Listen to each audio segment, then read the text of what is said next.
Hello friends, wifi exam गुरु में आप सभी का स्वागत है। हम आपको आज पढ़ाने वाले हैं रेशियो एंड प्रोपोर्शनल, जो कि एक्सरसाइज हमारी 12.A है, जिसको हम लोगों ने पहले सीख रखा था, लेकिन हम इसमें कुछ बेसिक से आपको इंट्रोड्यूस करवाएंगे। तो आइए चलते हैं, बिना किसी देरी के हम पहले सिखाने का प्रयास करेंगे, जो कि आप हेडिंग लगा लीजिए, रेशियो एंड प्रोपोर्शन। ठीक है, इसका मतलब होता है अनुपात एंड समानुपात, हिंदी में इसको बोलते हैं। इसको हम लोग सीखेंगे बेसिक से। मार्कर देना उधर से, ठीक है। अब बोर्ड पे ध्यान दीजिएगा, तुम्हारे चल रहा है। 5 मिनट थोड़ा सा रुक जाइए, क्वेश्चंस में करवा दूँ, समझा दूँ, वो एक्सरसाइज है, ठीक है। जब हम बात करते हैं रेशियो एंड प्रोपोर्शनल का, तो यहाँ पे इसका मतलब होता है कि हमारे 2 पॉइंट दिखेंगे, कोई हमारा नंबर यहाँ रहेगा और कोई नंबर यहाँ पे रहेगा। मान लो यहाँ पे कोई ए नंबर है, यहाँ पे कोई बी नंबर है। जब कभी भी आपको, जैसे यहाँ पे लिख दिया मैंने 21, और यहाँ पे रेशियो में आपको दिखा दिया गया, यहाँ पे मैं बात करता हूँ 28। अगर ये बात करूँ तो रेशियो में, पूरा रेशियो में नंबर है, ये हमारा क्वेश्चन 1 बन गया। अगर मैं पूछूँ इसकी वैल्यू रिड्यूस करने पे क्या आएगी, तो इसको हम रिड्यूस ऐसे भी कर सकते हैं, और डायरेक्ट हम ना करके डायरेक्ट ही इसको बताना चाहेंगे, जो हमारा ये पार्ट है ए वाला और ये हमारा पार्ट बी वाला, तो हम इसको लिख लेंगे ए अपॉन बी में। क्या लिख लेंगे? ए अपॉन बी में, क्योंकि हमने 21 को ए पार्ट माना है और हमने 28 को बी पार्ट माना है। इसका कहने का मतलब है, जब आप ऐसा कभी दिखें अनुपात में, तो पहले वाले नंबर को ऊपर रखेंगे और सेकेंड वाले नंबर को नीचे रखेंगे, तो हम हल्का डिवाइड कर सकते हैं, रिड्यूस्ड फॉर्म में कर सकते हैं। ठीक है, समझिएगा ध्यान से। मैं बताना चाहता हूँ 21 ऊपर है और 28 यहाँ पे नीचे है। इसको बोलते हैं हम लोग न्यूमरेटर, और यहाँ पे हम इसको बोलते हैं डिनोमिनेटर। तो यहाँ पे आप कोई ऐसा नंबर लीजिए जो दोनों नंबरों को डिवाइड कर सके। आई होप, उम्मीद करता हूँ यहाँ पे आपके दिमाग में आया होगा मैं कितना ले सकता हूँ, 7। तो यहाँ पे 7 डिविजिबल हैं दोनों नंबर, तो हम कह सकते हैं 7 के टेबल में ये 21 3 टाइम आएगा और ये 1 टाइम आएगा खुद में। 7 के टेबल में 1 टाइम कह सकते हैं, ये हम 4 टाइम कह सकते हैं। तो हमारा आंसर क्या रहने वाला है? 3/4। तो हम डायरेक्ट कह सकते हैं 3/4 हमारे क्या है, आंसर है। तो ये हम रिड्यूस फॉर्म में इसका आंसर ये भी मान सकते हैं, और हम इसको इस तरह से लिख सकते हैं जैसे कि पहले लिखा था। पहला ऊपर जो लिखा है 3, तो हम ये लिखेंगे 3, और रेशियो हमारा क्या है, नीचे 4 है, तो हमारा बी पार्ट क्या है, 4। तो यही हमारा क्या हो जाएगा, आंसर हो जाएगा। देन आई होप, उम्मीद करता हूँ कि आपने समझ रखा होगा ये चीज़। ओके, ऐसे ही हम क्वेश्चन दूसरा लेते हैं। क्वेश्चन नंबर 2 की बात करें तो मेरे पास जनरली क्वेश्चन है 12, और यहाँ पे हल्का सा मैंने 8 ले लिया हुआ है। इन नंबरों को मैं कहूँ कि इनको सिंपलेस्ट फॉर्म में करना है। आसानी से आप समझ सकते हैं कि ये हमारा ए पार्ट है, पहला वाला जो हमारा ए पार्ट है, और ये दूसरा हमने इसको बी पार्ट मान लिया, रेशियो में है। हमने बोला था आपको, ये जो पहला पार्ट है वो ऊपर रखेंगे, और नीचे वाला जो सेकंड वाला पार्ट उसको हम बी मानेंगे, मतलब नीचे रखेंगे। इसको पहले लिख लीजिए सिस्टमेटिक ढंग से, 12/8। अब देखिए कि इसके टेबल में दोनों नंबर आ रहे हैं, कोई ऐसा नंबर है जिसके टेबल में दोनों आते हों। आपके दिमाग में नंबर आएगा 4, ठीक है, 2 भी आ सकता है। 2 से अगर करोगे फिर हमें वहाँ तक जाना पड़ेगा जहाँ प्राइम नंबर हो, इसलिए हम 2 से ना करके इसको डायरेक्ट बड़े नंबर से भी कर सकते हैं। इसमें दोनों तरीके हैं, आपको 2 से भी कर सकते हैं और बड़े नंबर से भी। तो हम डायरेक्ट यहाँ पे देखते हैं 4 से डिवाइड हो रहा है, लिख लूँगा मैं। आप अगर आप चाहें तो लिख भी सकते हैं, अगर ना चाहें तो नहीं भी लिख सकते हैं। मैं तो नहीं लिखता, लेकिन बच्चों को सिखाने के लिए मैं लिख रहा हूँ हालांकि यहाँ पे। तो 4 से इसको डिवाइड करेंगे 3 टाइम, और यहाँ पे 4 से 8 को डिवाइड करेंगे 2 टाइम, तो हमारा आंसर 3/2। मतलब इसको ये लिखेंगे, और ये ना लिखकर हम रेशियो में अगर बताना चाहें, क्योंकि हम रेशियो एंड प्रोपोर्शन पढ़ रहे हैं, तो हम इसको लिख सकते हैं 3/2। आई होप, उम्मीद करता हूँ ये भी आपने समझ रखा होगा। ठीक है, अगर समझ रखा है तो हम नेक्स्ट क्वेश्चन चलते हैं एक्सरसाइज की ओर। सॉरी।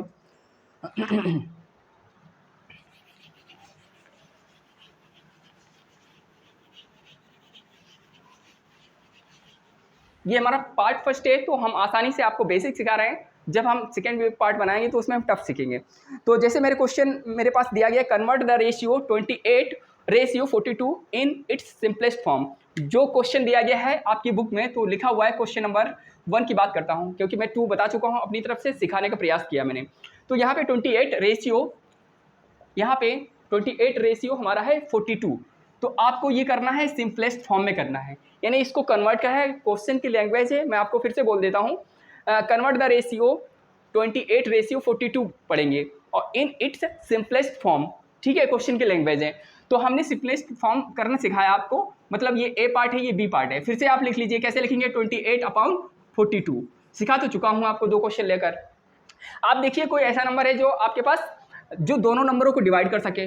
जो नंबर आपके दिमाग में आ रहा होगा वो 28 भी आना चाहिए उसमें और 42 भी होना चाहिए। इसको हम डिवाइड भी कर सकते हैं। डिवाइड करने के बहुत सारे तरीके होते हैं, लेकिन हम डायरेक्ट यहाँ पे नंबर लेते हैं। 28 हमारा 7 से डिवाइड होगा और जो हमारा 42 है वो भी हमारा 7 से डिवाइड होगा। तो इस तरह से 7 के टेबल में 28 कितनी बार आएगा, 4 टाइम आएगा। 7 के टेबल में 42 कितनी बार आएगा, 6 बार आएगा। ओके, तो हमारे पास 7 को 28 होता है, 7 6 जा 42 होता है, तो हमारा बना कितना 4/6। लेकिन अभी भी हम कह सकते हैं ये डिवाइड हो सकता है। किससे डिवाइड हो सकता है, किसकी टेबल में 4 आता है, किसकी टेबल में 6 आता है। कोई ऐसा नंबर सेलेक्ट करिए जिसकी टेबल में दोनों नंबर आते हों। मेरे पास 2 नंबर है, मैं 2 से दोनों को डिवाइड कर सकता हूँ। बोलो 2 के टेबल में 4 कितनी बार आता है, 2 टाइम, और 6 कितनी बार आता है 2 की टेबल में 3 बार। तो हमारा आंसर हो जाएगा। लेकिन हम यहाँ पे स्टेप लिख देंगे ताकि आपको इजीली से समझ में आ सके। मैं 2 लिखूंगा या डिवाइड करूंगा, 6 को 2 से डिवाइड करना है। जो नंबर आप लेंगे ऊपर वही नंबर नीचे होना चाहिए, ये इसकी खास बात होती है, ये तरीका होता है करने का। तो हम 2 की टेबल में 4 2 टाइम आएगा, 2 की टेबल में 6 3 बार आएगा, तो आंसर हमारा बनने वाला है 2/3। जिसको हम इसी फॉर्म में लिखना चाहें तो इसका आंसर हम लिख सकते हैं, क्या लिखेंगे 2:3। मतलब यहाँ पे एरो बना के आप लिख सकते हैं आंसर 2:3। यही हमारा क्या है आंसर है। सिंपलेस्ट फॉर्म में मैंने इसको कन्वर्ट कर दिया। तो उम्मीद करता हूँ ये भी आपने क्वेश्चन सीखा होगा। बोलो समझ में आया या नहीं, बोलो समझ में आया। ठीक है, आगे बढ़ते हैं। क्वेश्चन नेक्स्ट लेते हैं। यहाँ पे लिखा हुआ है express the ratio 480,384 in the it's simplest form. अब बड़ा नंबर ले लिया इन्होंने, बड़ा नंबर ले लिया, वो कैसे टैकल करते हैं आइए देखते हैं। सॉरी, लिखा हुआ है इसको भी वही करना है, convert the ratio simplest form में करना है। 480, आप दिमाग लगाइए। क्वेश्चन नंबर 2 करते हैं हम लोग। 480 रेशियो 384।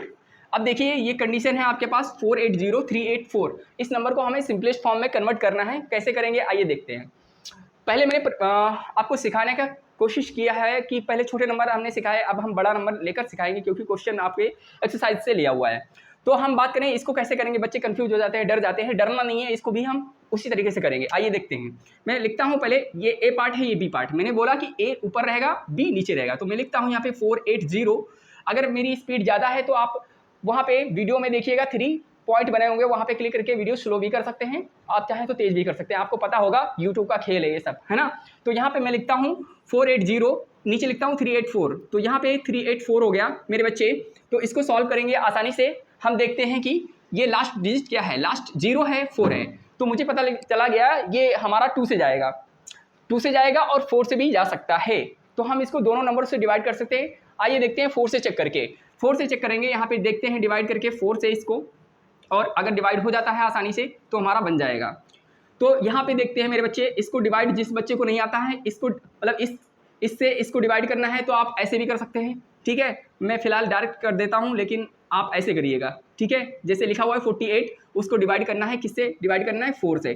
जब 4 से इसको डिवाइड करोगे तो मुझे पता है कि 4 की टेबल में 4 कितनी बार आता है, 1 टाइम आता है, तो लिख लेंगे क्रॉस, फिर 8 नोट करेंगे। 4 की टेबल में 8 कितनी बार आता है, 2 टाइम आता है, तो मैं लिखूंगा यहाँ पे। ठीक है, 0 हमारा ऊपर नोट हो जाएगा यहाँ पे, या ये भी कह सकते हैं 4 2 जा 8 हुआ और 0 का 0 नोट कर दिया मैंने। ठीक है, तो इस तरह से हम कर सकते हैं इसको।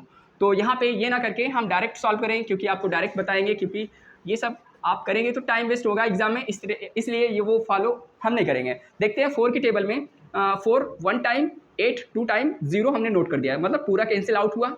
ठीक है, 4 तो कैंसिल आउट ही होगा क्योंकि 4 से हम कर ही रहे हैं, 1 टाइम होगा। तो यहाँ पे देखिए 4 से इसको हम डिवाइड करने का कोशिश करते हैं। 4 की टेबल में 38 के पास जाएंगे तो हमें 36 मिलता है। 36 4 की टेबल में कितनी बार आता है, 9 टाइम आता है।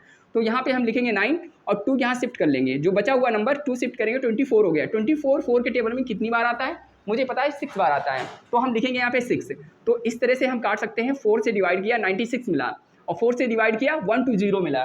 तो इसको हम लिखेंगे, अगला स्टेप लिखेंगे यहाँ पे 120 अपॉन 96 लिखेंगे। अब देखते हैं कि अभी भी हमारा सिंपलेस्ट फॉर्म में नहीं है, अभी भी हमें इसको रिड्यूस करना है।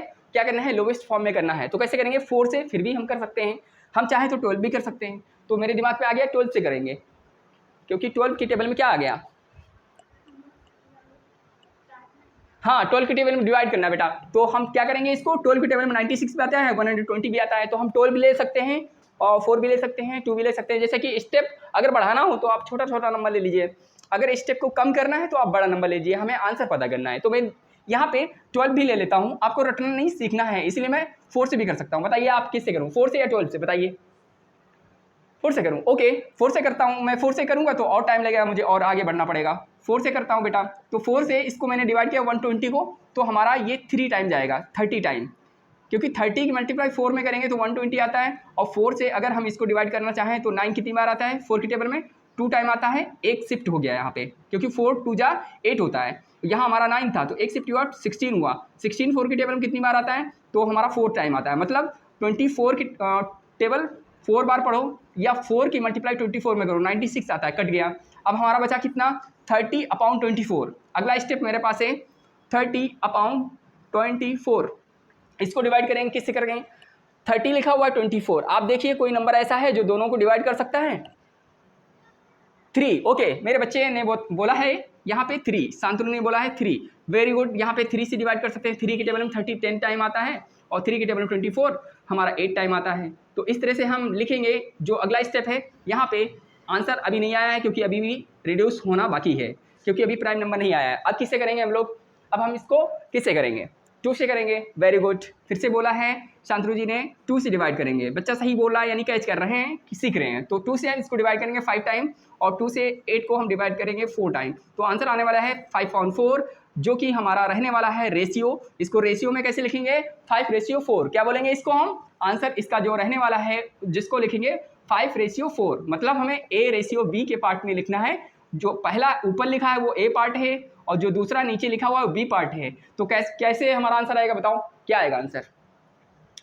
हम इसको रेशियो में लिखेंगे तो आंसर क्या आएगा, 5/4 लिखा है, 5/4, वेरी गुड। तो हम लिखेंगे यहाँ पे 5/4, यही हमारा आंसर रहने वाला हो। आई होप, उम्मीद करता हूँ आपने सीखा होगा, समझ में आया। अगर आपको समझ में नहीं आए तो वीडियो को दोबारा आप प्ले करके देख सकते हैं, क्योंकि ये पड़ी रहेगी फ्री ऑफ कॉस्ट और हमारी क्लास तो चलती रहती है, ठीक है। अगला क्वेश्चन लेते हैं, समझाने का प्रयास करते हैं, इससे बेहतरीन क्वेश्चन आएगा, उसका टाइप चेंज होगा। फिलहाल मैं दूसरा टाइप करा देता हूं, क्योंकि पहला टाइप समझ में आ गया, रिड्यूस फॉर्म में होता है, कन्वर्ट होता है, और यहाँ पे इस तरह से क्वेश्चन बनते हैं, तो कर लेंगे आप आसानी से, ठीक है। तो आगे बढ़ते हैं। हाँ, अब लिखा हुआ है फाइंड द रेशियो, ठीक है। मैं क्वेश्चन की लैंग्वेज लिख देता हूँ। क्वेश्चन नंबर हमारा पास 3 है, 3 या 4 है, क्वेश्चन नंबर 3, ओके 3 है। Find the ratio of, find the ratio of आगे लिखा हुआ है ₹125 125, आगे लिखा हुआ है क्वेश्चन टू ₹275, ये लिखा हुआ है, ठीक है। हमारे पास मिल गया ये क्वेश्चन, दिख रहा है स्क्रीन पे क्वेश्चन पूरा दिख रहा है या नहीं। ये रुपीज़ का डॉलर मतलब सिंबल है और ये भी रुपीज़ का सिंबल है। 125 है हमारे पास रुपए। इसको 5 को आजकल जो बनता है वो स्टाइलिश बना दो, प्रिंट लेटर इस तरह से, ठीक है। 5 ये भी प्रिंट लेटर बना देता हूँ ताकि आपको बेटर अंडरस्टैंडिंग हो। ये 2 लिखा हुआ है, मतलब 125 को 275 से रेशियो बताना है, ठीक है। तो मैं इसको रेशियो कैसे बताऊंगा, ये हमारा टाइप सेकेंड है, आपको समझ में आएगा। जब कभी भी ऐसी क्वेश्चन की लैंग्वेज हो, find the ratio of 120 rupees, यहाँ पे रुपये हो सकते हैं, केजी हो सकता है, मीटर, किलोमीटर, कुछ भी यूनिट हो सकती है, ठीक है। ये मेजरमेंट करने के तरीके होते हैं, इसको हम कुछ भी मानते हैं। यहाँ पे मीटर वीटर कुछ भी, मीटर होता पीछे लिखते हैं, सेंटीमीटर और पीछे, केजी होता तब भी पीछे लिखते हैं ना। रुपए हैं, खास बात है यहाँ पे सीखने लायक है कि पहले लिखते हैं, ठीक है, रुपये को पहले लिखते हैं। तो हमने 125 टू 275 को रेशियो में कन्वर्ट करना है, तो आप कैसे करेंगे रेशियो में। सबसे पहले हम लिखेंगे जो हमारा रुपए है, सिंबल बना लेंगे, 125 लिखेंगे, रेशियो में बता देंगे उसको 275, हमारा ये भी सिंबल यहाँ पे बनेगा, ठीक है। यहाँ पे सिंबल बना सकते हो और यहाँ पे ऐसे कर सकते हो। अब ये सिंबल जो बनाया है ये आप बना भी सकते हो, नहीं भी बना सकते हो, एग्जामिनर तब भी नंबर देगा, जब बनाओगे तब भी, नहीं बनाओगे तब भी, कोई फर्क नहीं पड़ता उससे, ठीक है। वो समझदार है, यानी कि जान जाएंगे कि हमारा ये रेशियो बच्चे ने बनाया है, ठीक है। अगर इसको हम रिड्यूस फॉर्म में करने की बात करें तो हम सबसे पहले लिख देते हैं 125 अपॉन क्या लिखेंगे 275, क्योंकि जब भी हम रेशियो पढ़ते हैं तो उसको सिंपलेस्ट फॉर्म में हम दिखाते हैं, अगर हम नहीं दिखाएंगे तो हमारा आंसर नहीं माना जाएगा। बोलो यहाँ पे जब कभी क्वेश्चन के लैंग्वेज हो, find the ratio of ₹125 to and ₹275, जब ऐसा लैंग्वेज हो तो हमें क्या करना है, सबसे पहले इसको लिखना है ऊपर और इसको हमें लिखना है रेशियो में। इसको मैंने कर लिया, तो हमने सिखाया आपको ए पार्ट ये है, बी पार्ट ये है, तो ये पार्ट ऊपर रहेगा और बी पार्ट हमारा नीचे रहेगा। तो अब हम देखेंगे कोई ऐसा नंबर जो दोनों नंबरों को डिवाइड कर सके। जो नंबर हम लेंगे इसको डिवाइड करने के लिए वही नंबर नीचे लेंगे, ठीक है। दोनों नंबर सेम रहते हैं इसलिए हम डिवाइड का निशान लगते हैं। मुझे पता है मेरे बच्चे, जब लास्ट डिजिट 5 हो तो लास्ट में हमेशा 5 से ही डिवाइड होता है। वेरी गुड, ये कॉन्सेप्ट याद रखना। लास्ट 5 डिजिट को हम पकड़ेंगे, उसी से हम डिवाइड कर लेंगे। तो देखते हैं अगर 125 को डिवाइड करें तो हम यहीं पे कर लेते हैं। चाहो तो आप यहाँ से कर सकते हो डिविजिबल मेथड। बताओ वो मेथड बता दें जो ऐसे करते हैं, या यहीं बता दूँ? 5 की टेबल में 10 कितनी बार आता है? 125 तो डायरेक्ट बता सकते हो 25 बार आता है 5 की टेबल में, लेकिन ये मैं सिखाने का प्रयास कर रहा हूँ। देखिए यहाँ पे 1 2 लिखा हुआ 12 आता नहीं 5 की टेबल में, लेकिन 10 आता है। तो मैं यहाँ पे 5 पूजा करूँगा, 10 2 यहाँ पे शिफ्ट हो गया, 25 बना। 25 5 की टेबल में कितनी बार आता है? 5 बार आता है। तो मैं इसको कह सकता हूँ 1 2 5 की टेबल में 25 बार आता है। यानी इसको डिवाइड करूँगा 5 से 125 को डिवाइड करूँगा 25 आएगा, ठीक है। ऐसे ही मैं 5 से इसको डिवाइड करता हूँ। देखता हूँ मैं 2 नंबर लेता हूँ, 27 के नज़दीक जाना है 5 की टेबल में। 27 पूरा तो आता नहीं लेकिन 25 आता है। 25 कितनी बार आता है 5 की टेबल में? 25 आता है, यानी कि 5 टाइम। तो बोलेंगे 5 की टेबल में 25 हमारा 5 टाइम आता है। 2 शिफ्ट करेंगे 25 बनेगा। 25 5 की टेबल में कितनी बार आता है? तो 5 बार आता है। तो हम इसको काट सकते हैं 55 बार, ठीक है। 55 बार कट गया। हमारा जो लिखा जाएगा वो क्या लिखा जाएगा? 25 अपॉन, बोलो क्या लिखा जाएगा? 25 अपॉन 55। Very good. तो इस तरह से लिखेंगे। अभी भी रिड्यूस हो रहा है क्योंकि लास्ट डिजिट 5 है। जब सेम सेम है तो हमेशा कटेगा, हमेशा डिवाइड होगा। तो इसको हम डिवाइड करेंगे, क्या करेंगे? वेरी गुड, 5 से इसको हम डिवाइड करेंगे, नीचे वाले को भी हम क्या करेंगे? 5 से डिवाइड करेंगे। तो इस तरह से हम डिवाइड करके 5 से इसको 5 टाइम कर लेंगे और 5 से इसको करेंगे तो 1 1 11 टाइम करेंगे। तो हमारा रेशियो लास्ट में क्या रहने वाला है? मैं यहाँ पे एरो बना के लिख देता हूँ, 5/11, मतलब ये अपाउन में लिखा हुआ है, इसको पढ़ेंगे 5/11। लेकिन रेशियो बनाना हो तो रेशियो हम लिखेंगे कैसे? बोलो 5/11। तो यही हमारा क्या है? आंसर है बेटा। जब भी ऐसे क्वेश्चन की लैंग्वेज हो तो आप आसानी से कर लोगे। समझ में आया? तो अगला क्वेश्चन हम लोग आगे करेंगे। इसी से रिलेटेड आप क्वेश्चन को सॉल्व करिएगा, मैं होमवर्क दूंगा उसको करिएगा। आप कल की क्लास अटेंड करिएगा, आपको बेहतरीन से बेहतर समझ में आएगा, ठीक है। तो आई उम्मीद करता हूँ मिलते हैं हम लोग नेक्स्ट वीडियो में। Bye bye, take care, love you all guys.